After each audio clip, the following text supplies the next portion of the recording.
ಸ್ನೇಹಿತರೆ ನಮಸ್ಕಾರ. ನಾನು ನಿಮ್ಮ ಹರಮದನ್. ಎಲ್ಲರೂ ಹೇಗಿದ್ದೀರಾ ಫ್ರೆಂಡ್ಸ್? ಎಲ್ಲರೂ ಚೆನ್ನಾಗಿದ್ದೀರಾ ಅಂದ್ಕೊಳ್ತೇನೆ. ಮತ್ತೆ ಇವತ್ತು ಒಂದು ತುಂಬಾನೇ ಮುಖ್ಯವಾದಂತಹ ವಿಷಯದ ಬಗ್ಗೆ ಮಾತಾಡೋಣ ಅಂತ ಈ ವಿಡಿಯೋ ಮಾಡ್ತಾ ಇದ್ದೇನೆ. ಏನಂತಂದರೆ, ನಮ್ಮ ಕರ್ನಾಟಕ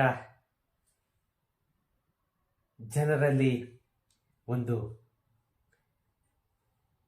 ಗೊಂದಲನೆ ಸೃಷ್ಟಿಯಾಗಿದೆ ಅಂತ ಹೇಳಿದ್ರೆ ನಿಜವಾಗೂ ತಪ್ಪಾಗಲ್ಲ. ಯಾಕಂತ ಅಂದರೆ, ಸುಮಾರು 1 ಕೋಟಿ ಆಸ್ತಿಗಳಿಗೆ ನಮ್ಮ ಕರ್ನಾಟಕ ಸರ್ಕಾರ ಏನು ಈ ಖಾತಾ ಕೊಡ್ತೀವಿ ಅಂತ ಹೇಳ್ತು. ಈ ಖಾತಾದಲ್ಲಿ ದಿನಕ್ಕೊಂದು ತೊಂದರೆ, ದಿನಕ್ಕೊಂದು ಬೆಳವಣಿಗೆ ಆಗ್ತಾನೇ ಇದೆ. ಇದೆಲ್ಲದಕ್ಕೂ ಒಂದು ಪರಿಹಾರ ಕಂಡುಹಿಡಿಬೇಕು ಅಂತ ಹೇಳಿಬಿಟ್ಟು ಮಾನ್ಯ ಪಂಚಾಯತ್ ರಾಜ್ ಸಚಿವರಾದಂತಹ ಪ್ರಿಯಾಂಕ ಖರ್ಗೆ ಅವರು ಒಂದು ತುಂಬಾನೇ ಮುಖ್ಯವಾದಂತಹ ಕೆಲಸ ಮಾಡಲಿಕ್ಕೆ ಹೊರಟಿದ್ದಾರೆ. ಅದು ಏನಂತ ಈ ವಿಡಿಯೋದಲ್ಲಿ ನಾವು ಸವಿವರವಾಗಿ ನೋಡೋಣ.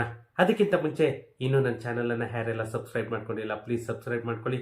ಹಾಗೆಯೇ ನನ್ನ ವಿಡಿಯೋಸನ್ನು ಶೇರ್ ಮಾಡೋ ಮುಖಾಂತರ ನನಗೆ ಸಪೋರ್ಟ್ ಮಾಡಿ. ಫ್ರೆಂಡ್ಸ್, ಪ್ರಿಯಾಂಕ ಖರ್ಗೆ ಅವರು ಇವಾಗ ಏನು ಮಾಡ್ಲಿಕ್ಕೆ ಹೊರಟಿದ್ದಾರೆ? ಯಾಕಂತಂದರೆ ಸುಮಾರು 1.5 ತಿಂಗಳಾಯಿತು. 2 ತಿಂಗಳು ಆಗ್ತಾ ಬಂತು. ಈಸ್ವತ್ತು 2.0 ಅನ್ನೋ ಒಂದು ವೆಬ್ಸೈಟನ್ನು ಸ್ಟಾರ್ಟ್ ಮಾಡಿ, ಆದರೆ ಇಲ್ಲಿವರೆಗೂ ಕೂಡ ಯಾವುದೇ ಒಂದೇ ಒಂದು ಖಾತಾ ಕೂಡ ವಿತರಣೆ ಆಗಿಲ್ಲ. ಇದೆಲ್ಲದಕ್ಕೂ ಪರಿಹಾರ ಏನು, ಯಾವ ರೀತಿ ಮಾಡಬೇಕು, ಜನಗಳಿಗೆ ಯಾವ ರೀತಿ ಉತ್ತರವನ್ನು ಕೊಡಬೇಕು ಅಂತ ಹೇಳಿಬಿಟ್ಟು ಮಾನ್ಯ ಪ್ರಿಯಾಂಕ ಖರ್ಗೆ ಅವರು ಒಂದು ಪ್ಲ್ಯಾನನ್ನು ಮಾಡಿದ್ದಾರೆ. ಅದು ಏನು ಅನ್ನೋದು ನಾವು ಈ ವಿಡಿಯೋದಲ್ಲೇನೇ ನೋಡೋಣ. ಏನಂತ ಅಂದರೆ ಫ್ರೆಂಡ್ಸ್, ಈ ಸ್ವತ್ತು ಅರ್ಜಿ ಏನು ಹಾಕ್ತಾ ಇದ್ದೀವಿ, ಆ ಅರ್ಜಿ ಯಾಕೆ ಇನ್ನು ವಿಲೇವಾರಿ ಆಗ್ತಾ ಇಲ್ಲ, ಯಾಕೆ ಈ ಸ್ವತ್ತು ಕೊಡೋದಕ್ಕೆ ಆಗ್ತಾ ಇಲ್ಲ ಅನ್ನೋದು ಎಲ್ಲರಿಗೂ ಕೂಡ ಪ್ರತಿಯೊಬ್ಬರ ತಲೆಯಲ್ಲೂ ಕೂಡ ಈ ಕ್ವಶನ್ ಅನ್ನೋದು ಒಂದು ರೈಸ್ ಆಗ್ತಾ ಇದೆ. ಯಾಕಂತ ಅಂದರೆ ಪ್ರತಿಯೊಬ್ಬರಿಗೂ ಒಂದು ಕನಸು ಅನ್ನೋದೊಂದು ಆಗಿತ್ತು. ಯಾಕಂದ್ರೆ ಈ ಪಂಚಾಯಿತಿ ರೆವಿನ್ಯೂ ಖಾತೆಗೆ ಅನಧಿಕೃತ ಸೈಟ್ಸ್ ಅಂತ ಏನ್ ಹೇಳ್ತೀವಿ, ಅನಧಿಕೃತ ಪ್ರಾಪರ್ಟಿ ಅಂತ ಏನ್ ಹೇಳ್ತೀವಿ, ಅದು ಎಲ್ಲದಕ್ಕೂ ಕೂಡ ಖಾತೆ ಕೊಟ್ರೆ ಅದಕ್ಕಿಂತ ಬೇರೆ ನಮ್ಗೆ ಏನು ಬೇಕಿಲ್ಲ ಅನ್ನೋದು ಒಂದು ಜನಗಳ ಮೈಂಡ್ ಅಲ್ಲಿ ಬಂದಿತ್ತು. ಯಾಕಂದ್ರೆ ಇವಾಗ ಇವರು ಅನೌನ್ಸ್ ಮಾಡಿದಾಗಿಂದನೇ ಎಷ್ಟೋ ಜನ ರೀಸೇಲ್ ಮಾಡ್ಲಿಕ್ಕೆ ಸ್ಟಾರ್ಟ್ ಮಾಡಿದ್ದಾರೆ, ಎಷ್ಟೋ ಜನ ಮನೆ ಕಟ್ಲಿಕ್ಕೆ ಸ್ಟಾರ್ಟ್ ಮಾಡ್ಕೊಳ್ತಾ ಇದ್ದಾರೆ, ಎಷ್ಟೋ ಜನ ಬ್ಯಾಂಕ್ ಲೋನ್ ಕೂಡ ಪ್ಲಾನ್ ಮಾಡ್ಕೊಳ್ತಾ ಇದ್ದಾರೆ. ಆದ್ರೆ ಇದೆಲ್ಲದಕ್ಕೂ ಕೂಡ ತಣ್ಣೀರು ಎರಿಯೋ ತರ ಮಾಡ್ಕೊಳ್ತಾ ಇದ್ದಾರೆ ನಮ್ಮ ಪ್ರಿಯಾಂಕ ಖರ್ಗೆ ಅವರು. ಸುಮಾರು 30,000 ಸಾವಿರ ಅಪ್ಲಿಕೇಶನ್ಸ್ ಆಲ್ರೆಡಿ ಬಂದಾಗಿದೆ. ಆದರೆ ಇಲ್ಲಿವರೆಗೂ ಕೂಡ ಒಂದೇ ಒಂದು ಅಪ್ಲಿಕೇಶನ್ ಕೂಡ ಇವರು ಅಪ್ರೂವಲ್ ಕೊಡಲಿಲ್ಲ. ಯಾಕಂತಂದ್ರೆ ಸುಮಾರು ಕಡೆ ಎಲ್ಲನೂ ಆಲ್ರೆಡಿ ಟ್ಯಾಕ್ಸ್ ಎಲ್ಲನೂ ಕಲೆಕ್ಟ್ ಮಾಡಲಿಕ್ಕೆ ಸ್ಟಾರ್ಟ್ ಮಾಡಿದ್ದಾರೆ. ಆದರೆ ಇವರು ಖಾತಾ ಅಪ್ರೂವಲ್ ಮಾತ್ರ ಕೊಡ್ತಾ ಇಲ್ಲ. ಇದಕ್ಕೆ ಪರಿಹಾರ ಏನು ಮಾಡಬೇಕು ಅಂತ ತಲೆ ಕೆಡಿಸ್ಕೊಂಡಿರುವಂತಹ ನಮ್ಮ ಪ್ರಿಯಾಂಕ ಖರ್ಗೆ ಅವರು ಏನ್ ಮಾಡ್ತಾ ಇದ್ದಾರೆ ಅನ್ನೋದ್ರ ಬಗ್ಗೆನೇ ನೋಡೋಣ ಬನ್ನಿ.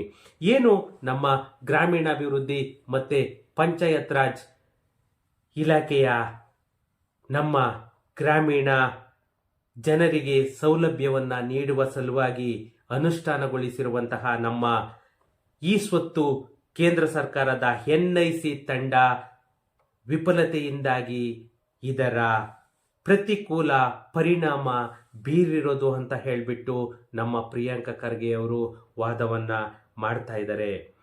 ಏನು ಈ ಎಲೆಕ್ಟ್ರಾನಿಕ್ಸ್ ಮತ್ತೆ ಮಾಹಿತಿ ತಂತ್ರಜ್ಞಾನ ಸಚಿವ ಅಶ್ವಿನಿ ವೈಷ್ಣವ್ ಅವರಿಗೆ ನಮ್ಮ ಪ್ರಿಯಾಂಕ ಖರ್ಗೆ ಅವರು ಒಂದು ಪತ್ರವನ್ನು ಕೂಡ ಬರೆದಿದ್ದಾರೆ. ಯಾಕಂತಂದ್ರೆ ಇದಕ್ಕೆ ಏನಾದ್ರೂ ಒಂದು ಸೊಲ್ಯೂಷನ್ ಅನ್ನ ಹುಡುಕಬೇಕು ಅನ್ನೋದೇನೆ ಅವರ ಧ್ಯೇಯ ಕೂಡ ಆಗಿರೋದು. ಏನು ನಮ್ಮ ಕರ್ನಾಟಕ ರಾಜ್ಯದಾಗೆ ಈ ಸ್ವತ್ತು ಅರ್ಜಿ ಅನ್ನೋದು ಒಂದು ತಗೊಳ್ಳಿಕ್ಕೆ ಸ್ಟಾರ್ಟ್ ಮಾಡಿದ್ರು.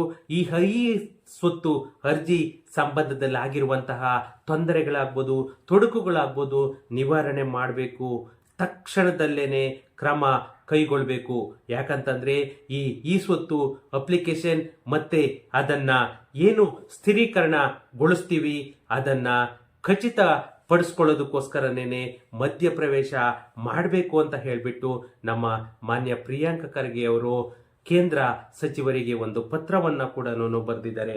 ಈ ಪತ್ರದಲ್ಲಿ ಏನಿದೆ ಅನ್ನೋದನ್ನ ನೋಡೋದಾದ್ರೆ, ಏನು ಈ ಸ್ವತ್ತು ಅರ್ಜಿಯನ್ನ ಪರಿಕಲ್ಪನೆ ಮಾಡಲಾಗಿದೆ ಮತ್ತೆ ಕರ್ನಾಟಕ ಸರ್ಕಾರದ ಗ್ರಾಮೀಣಾಭಿವೃದ್ಧಿ ಮತ್ತೆ ಪಂಚಾಯತ್ ರಾಜ್ RDPR ಅಂತ ಏನ್ ಹೇಳ್ತೀವಿ, ಈ ಇಲಾಖೆ ಜೂನ್ 2013ರಿಂದ ರಾಷ್ಟ್ರೀಯ ಮಾಹಿತಿ ಕೇಂದ್ರ NIC ಯೊಂದಿಗೆ ತಾಂತ್ರಿಕ ಸಹಭಾಗಿತ್ವ ಏನು NIC ಅನ್ನೋದು ಕೋಆರ್ಡಿನೇಟ್ ಮಾಡ್ತಾ ಇತ್ತು.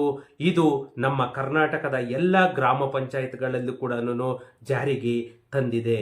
ಪ್ರಸ್ತುತ RDPR ಇಲಾಖೆ ಸುಮಾರು 1.5 ಕೋಟಿ ಆಸ್ತಿ ಖಾತಾ ದಾಖಲೆಗಳನ್ನ ನಿರ್ವಹಿಸ್ತಾ ಇದೆ. ಇವುಗಳೆಲ್ಲವನ್ನು ಕೂಡ ಮೊದಲು ನಮ್ಮ ಗ್ರಾಮ ಪಂಚಾಯತ್ ಮಟ್ಟದಲ್ಲಿ ಹಸ್ತಚಾಲಿತವಾಗಿ ನಿರ್ವಹಿಸಬೇಕು ಅಂತ ಹೇಳಿಬಿಟ್ಟು ಎಲ್ಲ ರೀತಿಯ ತಯಾರಿಯನ್ನ ಕೂಡ ಮಾಡಿಕೊಂಡಿತ್ತು. ಈ ಖಾತಾ ಸಂಬಂಧಿತ ಸೇವೆಗಳನ್ನ ಪಡೆಯೋದಕ್ಕೋಸ್ಕರ ನಾಗರಿಕರು ಏನು ಭೌತಿಕವಾಗಿ ಪಂಚಾಯತ್ ಕಚೇರಿಗಳಿಗೆ ಶಾಸನಬದ್ಧ ತಿದ್ದುಪಡಿಗಳಿಗೆ ಅನುಗುಣವಾಗಿ ಇಲಾಖೆಗೆ ಕರ್ನಾಟಕ ಗ್ರಾಮ ಸ್ವರಾಜ್ ಮತ್ತೆ ಪಂಚಾಯತ್ ರಾಜ್ ಏನು ಗ್ರಾಮ ಪಂಚಾಯಿತಿಗಳ ತೆರಿಗೆ ದರ ಆಗ್ಬೋದು ಅಥವಾ ಶುಲ್ಕ ಆಗ್ಬೋದು, ಇವೆಲ್ಲವುಗಳ ನಿಯಮಗಳು 2025 ಏನು ಸೂಚಿಸುತ್ತೆ. ಈ ನಿಯಮಗಳ ಅಡಿಯಲ್ಲಿ ಪಂಚತಂತ್ರ 2.0 ವೇದಿಕೆಯಲ್ಲಿ ಲಭ್ಯವಿರುವಂತಹ ಸುಮಾರು 97 ಲಕ್ಷ ಪ್ರಾಪರ್ಟಿಗಳಿಗೆ ಡಿಜಿಟಲೀಕರಣವನ್ನ ಮಾಡಬೇಕು ಅಂತ ಹೇಳಿಬಿಟ್ಟು, ಈ ಖಾತಾವನ್ನ ಇಶ್ಯೂ ಮಾಡಬೇಕು ಅಂತ ಹೇಳಿಬಿಟ್ಟು ಈ ಸ್ವತ್ತು 2.0 ಏನು ಒಂದು ಚಾಲನೆಯನ್ನ ಮಾಡ್ತು ಡಿಸೆಂಬರ್ ತಿಂಗಳಲ್ಲಿ. ಆದರೆ ಇದ್ಯಾವುದು ಕೂಡ ಜನಗಳಿಗೆ ಏನು ಪಬ್ಲಿಕ್ಗೆ ನಾಗರಿಕರಿಗೆ ಯಾವುದೇ ರೀತಿಯ ಒಂದು ಉಪಯೋಗ ಕೂಡ ಆಗಲಿಲ್ಲ. ಪಂಚಾಯತ್ ಕಚೇರಿಗಳಿಗೆ ಭೇಟಿ ನೀಡಬಾರ್ದು, ಎಲ್ಲರೂ ಕೂಡ ಆನ್ಲೈನ್ನಲ್ಲೇನೆ ನೀವು ಅಪ್ಲಿಕೇಶನ್ ಅನ್ನ ಹಾಕಬೇಕು, ಆನ್ಲೈನ್ನಲ್ಲೇನೆ ನೀವು ಈ ಖಾತಾವನ್ನ ಪಡಿಬೇಕು ಅಂತ ಹೇಳ್ಬಿಟ್ಟು ನಮ್ಮ ಕರ್ನಾಟಕ ಸರ್ಕಾರ ಎಲ್ಲ ರೀತಿಯಲ್ಲೂ ಕೂಡ ತಯಾರಿ ಮಾಡ್ತು. ಆದರೆ ಅದಕ್ಕೆ ಸ್ವಲ್ಪ ಬ್ರೇಕ್ ಅನ್ನೋದು ಬಿತ್ತು.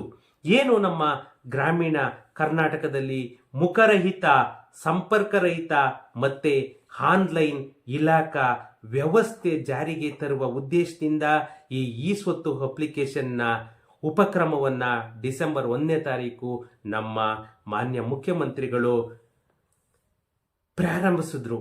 ಆದರೆ ಡಿಸೆಂಬರ್ 1, 2025 ಜಾರಿಗೆ ಬಂದ ನಂತರ ಏನು ನಮ್ಮ ಗ್ರಾಮ ಪಂಚಾಯಿತಿ ಮತ್ತೆ ತಾಲೂಕ್ ಬ್ಲಾಕ್ ಪಂಚಾಯತ್ ಮಟ್ಟಗಳಲ್ಲಿ ನಾಗರಿಕರು ಮತ್ತು ಬಳಕೆದಾರರ ಹಲವಾರು ಕಾರ್ಯಾಚರಣೆಯ ಸಮಸ್ಯೆಗಳನ್ನ ಎದುರಿಸ್ತಾ ಇದ್ದಾರೆ.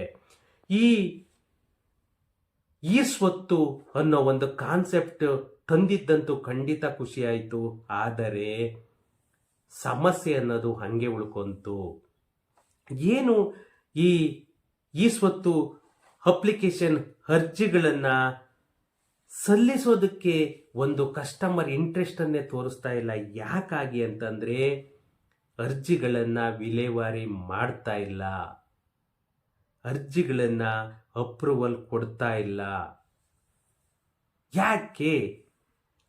ಏನು ಈ ಅರ್ಜಿಗಳನ್ನ ಕೆಲಸದ ಅರಿವಿನ ಹಂತಗಳಿಗೆ ರವಾನಿಸುವ ವಿಫಲತೆ ಮತ್ತೆ ಮಾಡ್ಯೂಲ್ನಲ್ಲಿ ಪರಿಚಯಿಸಲಾದಂತಹ ಬದಲಾವಣೆಗಳನ್ನ ಇವರು ಸರಿಯಾಗಿ ಕಾರ್ಯಕ್ಷಮತೆಯಿಂದ ಮಾಡಲಿಲ್ಲ. ಇದು ಮೇಜರ್ ಪ್ರಾಬ್ಲಮ್ ಆಗಿರೋದು. ಏನು ಈ ಪುನರಾವರ್ತಿತ ಬದ್ಧತೆಗಳ ಹೊರತಾಗಿ ನಮ್ಮ NIC ತಂಡ ಒಪ್ಪಿದ ಸಮಯದೊಳಗೆ ಈ ಮಾಡ್ಯೂಲ್ಗಳನ್ನು ತಲುಪಿಸಲು ಸಾಧ್ಯವಾಗ್ತಾ ಇಲ್ಲ. ಇಲಾಖೆ ಹೆಚ್ಚುವರಿ ಹಣವನ್ನ ಬಿಡುಗಡೆ ಮಾಡಿದ್ರು ಮತ್ತೆ ತಾಂತ್ರಿಕ ಸಂಪನ್ಮೂಲಗಳ ವೃದ್ಧಿಗೆ ಔಪಚಾರಿಕವಾಗಿ ಕೂಡ ವಿನಂತಿಸಿದ್ರು. ಅಪೇಕ್ಷಿತ ಫಲಿತಾಂಶಗಳನ್ನ ಪಡೆಯೋದಕ್ಕೆ ಸಾಧ್ಯವಾಗ್ತಾ ಇಲ್ಲ. ಪರಿಣಾಮವಾಗಿ ಸಬ್ ರಿಜಿಸ್ಟರ್ಡ್ ಸಂಸ್ಥೆಗಳಿಂದ ಸಾಲಗಳನ್ನ ಪಡೆಯಲು ಕಡ್ಡಾಯವಾಗಿರುವಂತಹ ಈ ಖಾತೆಗಳನ್ನು ಪಡೆಯುವಲ್ಲಿ ಅಧಿಕಾರಿಗಳಾಗ್ಬೋದು, ಸಾರ್ವಜನಿಕರಾಗ್ಬೋದು ಸುಮಾರು 1 ತಿಂಗಳಿಂದ ಈ ತೊಂದರೆಯನ್ನ ಅನುಭವಿಸ್ತಾ ಇದ್ದಾರೆ. ಆದರೆ ಜನ ರೊಚ್ಚಿಗೇಳೋದಕ್ಕೆ ಮುಂಚೆ ನಮ್ಮ ಕರ್ನಾಟಕ ಸರ್ಕಾರ ಆಗ್ಬೋದು ಅಥವಾ ನಮ್ಮ ಪ್ರಿಯಾಂಕಾ ಖರ್ಗೆ ಅವರಾಗ್ಬೋದು, ಎಚ್ಚೆತ್ತುಕೊಂಡ್ರೆ ಅದಕ್ಕಿಂತ ಖುಷಿ ಬೇರೆ ಇನ್ನೊಂದಿಲ್ಲ. ಯಾಕಂತಂದರೆ ನೀವು ಆಸೆ ತೋರಿಸಿದ್ದಂತೂ ನಿಜ, ಅದನ್ನು ಈಡೇರಿಸದೆ ಹೋದರೆ ಜನ ಅಂತೂ ಸುಮ್ಮನೆ ಬಿಡೋದಂತೂ ಇಲ್ಲ. ಯಾಕಂದರೆ ಒಂದೊಂದು ಹಂತವಾಗಿ ನೀವು ಡೆವಲಪ್ಮೆಂಟ್ ಮಾಡ್ತಾ ಇದ್ದೀರಾ, ಅದು ಖಂಡಿತ ಅರ್ಥ ಆಗುತ್ತೆ.